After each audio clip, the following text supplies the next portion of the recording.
J'avoue que la radio me manque, parce que c'est vrai qu'il y a un lien direct avec... Mesdames, messieurs, à 46 ans, Faustine Bollaert a finalement avoué ce que beaucoup soupçonnaient sans jamais oser nommer. Elle n'a jamais pu pardonner Maxime Chatham. Pas à cause d'un adultère, pas à cause d'un scandale, mais à cause de l'indifférence. Une forme d'usure silencieuse, lente, insidieuse. Ce genre de douleur que l'on garde pour soi, que l'on maquille avec le sourire et que l'on supporte pendant des années, au nom de la famille, au nom des apparences. J'ai mené un combat seul.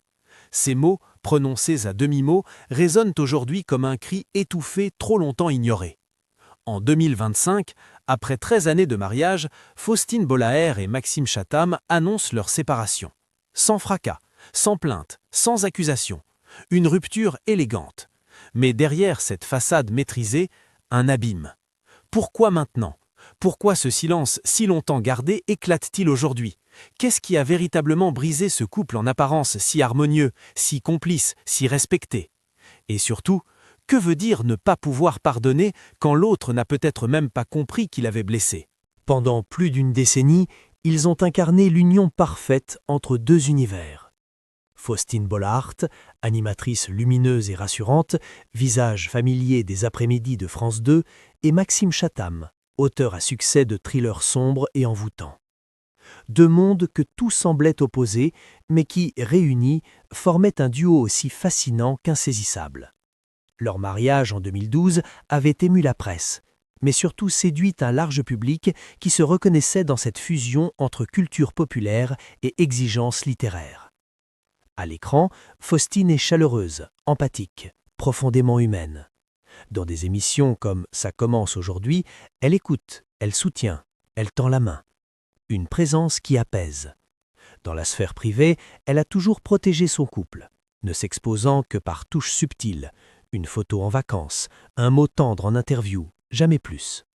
Quant à Maxime Chatham, discret et secret, il apparaissait rarement, préférant l'ombre de son bureau à la lumière des projecteurs. Et cela convenait parfaitement. Faustine brillait dehors, lui écrivait dedans. Ils formaient un équilibre. Elle, solaire, lui, mystérieux. Ensemble, ils avaient deux enfants, Abby et Peter, qu'ils ont toujours préservés. Aucun dérapage, aucun scandale, rien à signaler. Une union exemplaire. Dans les rares interviews où ils évoquaient leur vie commune, Faustine parlait de soutien mutuel, d'admiration réciproque. Elle affirmait comprendre les longues absences de son mari, nécessaires à l'écriture. Maxime, de son côté, exprimait sa fierté d'avoir une femme aussi impliquée dans sa mission de transmettre. Tout semblait stable, fluide, harmonieux.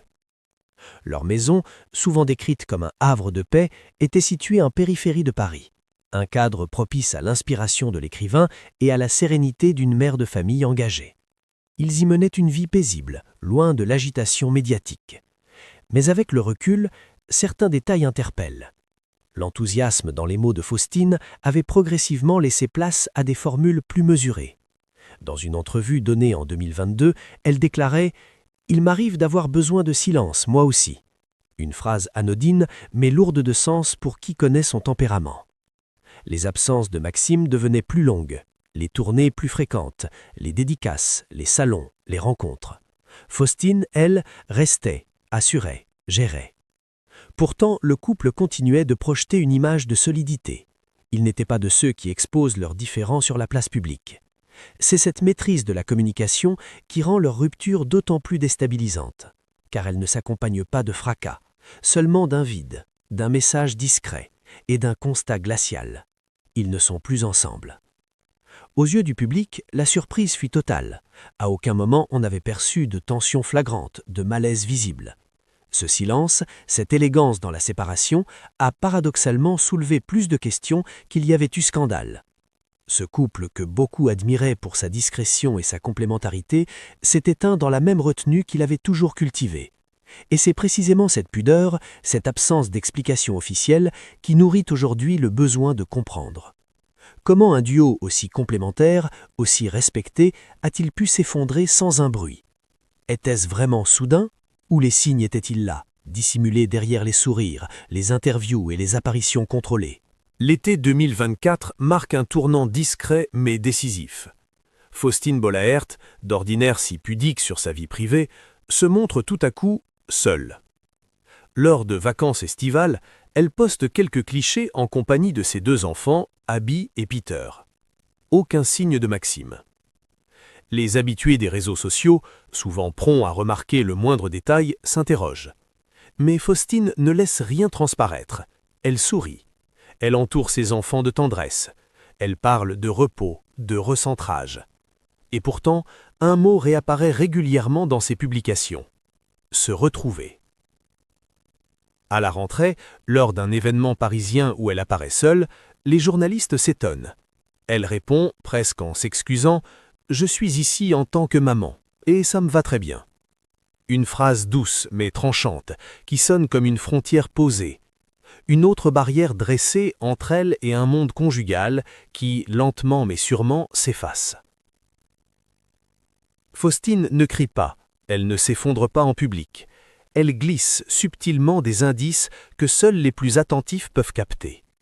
Quelques semaines plus tard, dans une interview radio, elle prononce ces mots « Je vais mieux ».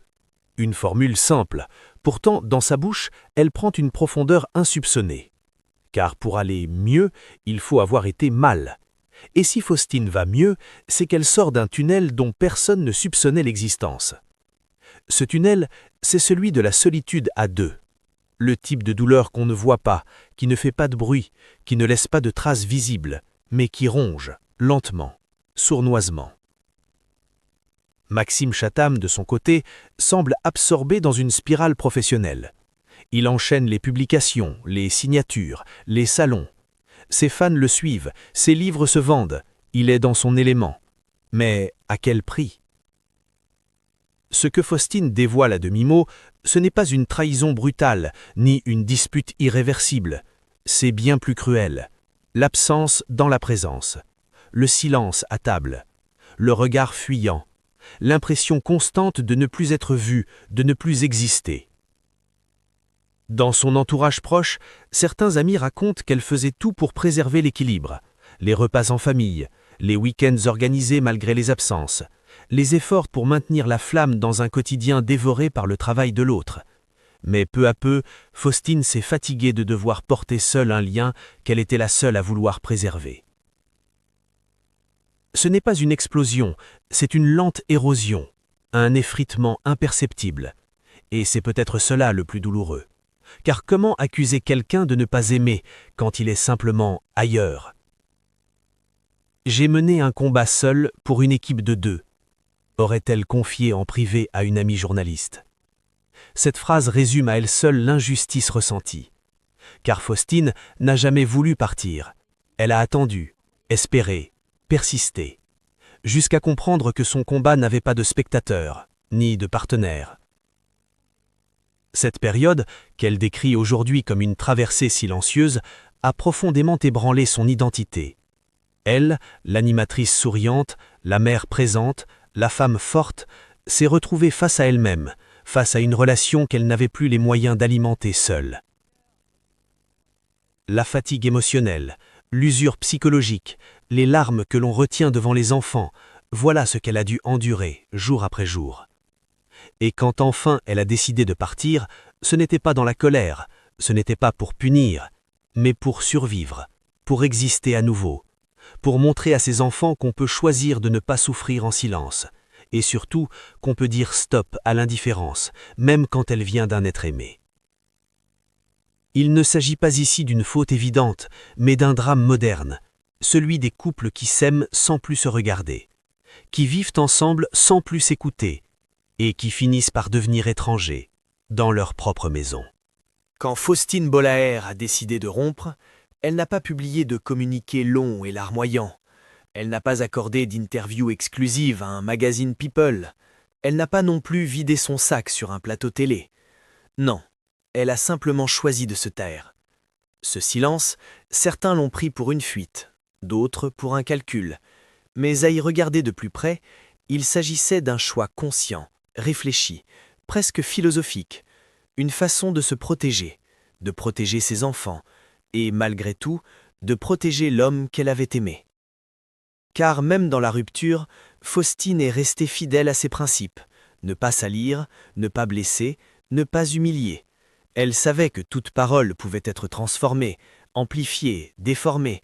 Alors elle a préféré le retrait, la distance, l'élégance. Mais cette retenue n'est pas synonyme de résignation, bien au contraire.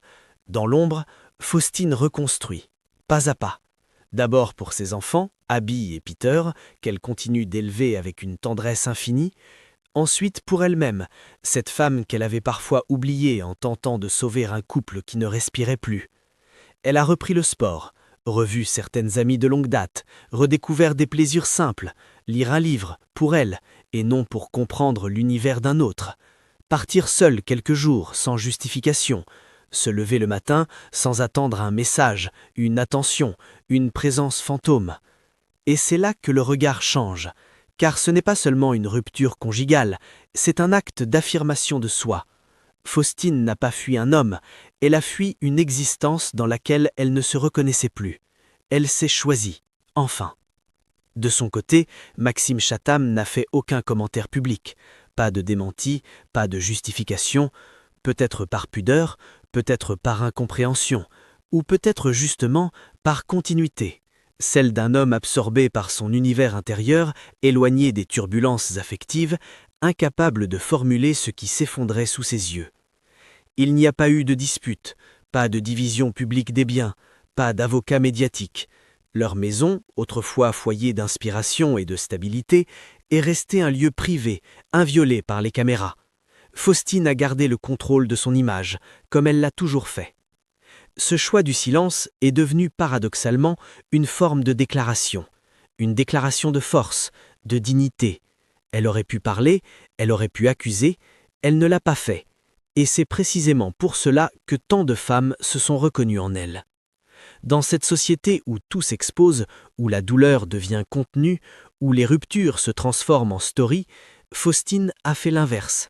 Elle a préservé l'intime. Elle a transformé sa peine en quelque chose de doux, de calme, presque poétique. Ce n'est pas une fuite, c'est un positionnement, un style, une philosophie de vie. Et au fond, c'est peut-être là le vrai message. Il n'est pas toujours nécessaire de hurler pour se faire entendre. Il suffit parfois de se tenir droite, d'aimer en silence, de souffrir sans vengeance et de renaître sans bruit. Ce n'est pas un soir dramatique, ni un cri dans la nuit, ni même une dispute qui aurait fait claquer une porte. Le moment où Faustine Bollaert a compris que tout était fini est arrivé dans un silence total. C'était un matin banal. Elle préparait les tartines de ses enfants pendant que la cafetière ronronnait dans la cuisine. Peter demandait où était son sweat préféré. Abby traînait pour mettre ses chaussures. Et lui, Maxime, était là, dans la pièce, mais ailleurs. Les yeux rivés sur son ordinateur, les écouteurs vissés aux oreilles. Il ne levait pas les yeux, il ne répondait pas. Il n'était plus là depuis longtemps. Ce jour-là, Faustine n'a rien dit. Elle a regardé cette scène familière et s'est sentie étrangère à sa propre vie, comme si elle assistait à un film en différé. Elle s'est figée, le couteau encore dans la main, le beurre à moitié étalé. Et dans son ventre, un nœud. Pas de rage, pas de tristesse, juste cette évidence glaciale. Elle ne voulait plus vivre ça. Ce n'était pas une question d'amour. Elle l'avait aimé, oui, longtemps, fort, mais elle ne voulait plus de cette attente permanente, de cette invisibilité quotidienne. Elle voulait exister, sentir qu'on lui répondait, qu'on la voyait, qu'on lui tenait la main sans qu'elle ait à l'attendre. Les jours suivants, elle a observé. Tout confirmait ce qu'elle avait compris. Il n'y avait plus d'écoute, plus de regard, seulement deux adultes qui cohabitaient, chacun absorbé par ses propres silences. Un vide entre eux, mais pas de vide autour. Il y avait les enfants, les obligations, les rendez-vous, les plateaux télé, les signatures de livres. La vie continuait, mais le couple, lui, n'existait plus. C'est au retour d'une émission, seule dans la loge, qu'elle a pris sa décision. Elle s'est assise, maquillage défait, téléphone en main, et elle a envoyé un simple message. « Il faut qu'on parle ». Il n'y a pas eu de supplication, pas de drame. Il a compris, ou il a fait semblant de comprendre. Et c'était fini. Aucun mot n'a été crié, mais ce jour-là, Faustine a récupéré sa voix, celle qu'elle avait perdue dans le bruit d'un quotidien trop lourd pour une seule personne. Elle n'a jamais raconté ce moment, jamais décrit cette scène, mais dans le regard qu'elle pose aujourd'hui sur sa vie, on devine qu'il y a eu une cassure nette, un avant et un après. Et ce n'était pas un choc violent, c'était un effacement. Et c'est précisément pour cette raison qu'elle ne peut pas pardonner, parce que ce n'est pas un acte qui a détruit leur histoire, c'est une longue inaction, une absence prolongée, une forme de négligence douce mais impardonnable. Aujourd'hui, Faustine Bollaert poursuit sa route. Elle anime toujours, elle sourit toujours, elle écoute toujours les récits des autres avec cette même douceur qui fait sa marque. Mais derrière ce professionnalisme intact, il y a une femme transformée, plus lucide, plus exigeante et plus fidèle à elle-même. Elle ne parle pas de Maxime Chatham, pas en mal, pas en bien non plus. Elle évoque l'amour qu'elle a eu, la famille qu'ils ont construite, sans nier la douleur qui l'a menée à partir. Son héritage, ce n'est pas une rupture spectaculaire, ni une reconstruction héroïque. C'est une leçon simple mais rare. On peut choisir le silence sans se résigner. On peut partir sans hurler. On peut refuser l'indifférence même sans scandale. Ce qu'elle lègue à ses enfants, c'est cette capacité à se respecter, à comprendre que l'amour, aussi grand soit-il, ne justifie pas qu'on s'oublie, et qu'il n'est jamais trop tard pour reprendre sa place dans sa propre vie. Chers téléspectateurs, dans un monde où tout s'expose, où l'intime devient spectacle, la plus grande force n'est-elle pas parfois de s'éloigner en silence et avec dignité ?